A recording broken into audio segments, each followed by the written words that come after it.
வணக்கம். குக்கு சித்ரா சமையல். இன்னைக்கு நம்ம சமையல் வீடியோங்க.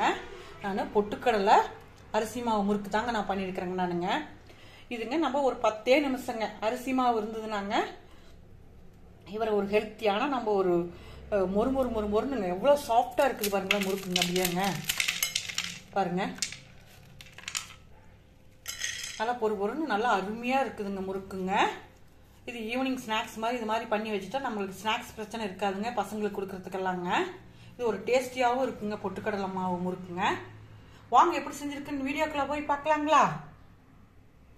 இதுதாங்க அளவுங்க. நான் இதில் வந்து நான் 6 கப்பு வந்து அரிசி பவுடர் எடுத்துருக்குறேங்க. நான் இதில் நான் 3 கப்பு வந்துங்க நான் பொட்டுக்கடலை மாவு எடுத்துருக்குறேங்க. நான் பாருங்க, எள்ளு வந்து நான் 2 ஸ்பூன் போட்டிருக்கிறேங்க. ஓமம் வந்துங்க நான் 1 ஸ்பூன் போட்டிருக்கிறேங்க. நான் ஒரு கோழி முட்டை சோடு வந்து நான் வெண்ணெய் போடுறேங்க. நான் காரத்துக்கு வந்துங்க வரமிளகாய் வந்து நான் ஊற வச்சு நல்லா பேஸ்ட் மாதிரி அரைச்சிருக்கிறேங்க. நான் நீங்கள் வர மிளகாய் தூள் கூட போட்டுக்கலாங்க. நான் இன்னைக்கு மிளகா அரைச்சி போட்டுக்கிறேங்க. இதுக்கு தேவையான சால்ட் போட்டுக்கலாங்க. ஃபர்ஸ்ட் இதை நல்லா கலந்து கொடுத்துக்கலாங்க, அப்புறமேட்டு பிசைஞ்சிக்கலாங்க. இந்த மாதிரி நான் நல்லா கலந்து கொடுத்துட்டுங்க. இதுல வந்து நம்ம சுடுற எண்ணெய் வந்துங்க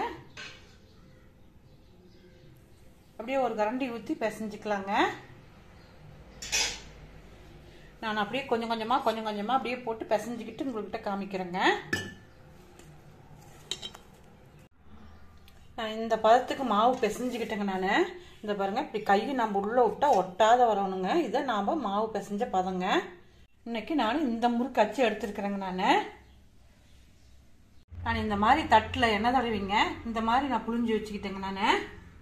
நான் வடச்சட்டியில் எண்ணெய் போட்டுங்க. எண்ணெய் காஞ்சிருச்சுங்க. இப்போ நம்ம முறுக்கு இதுக்குள்ள போட்டுடலாங்களா? நீங்கள் எண்ணெய்க்குள்ளேயே அப்படியே புழிஞ்சு விடலாங்க. இது வந்து ஈஸியாக இருக்குங்க. நம்ம அப்படியே திருப்பி விடலாங்க.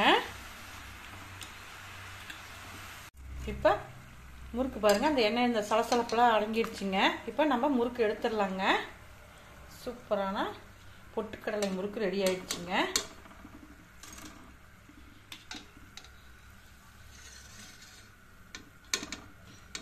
நான் இதே மாதிரி எல்லாம் போட்டு எடுத்துடுறேங்க.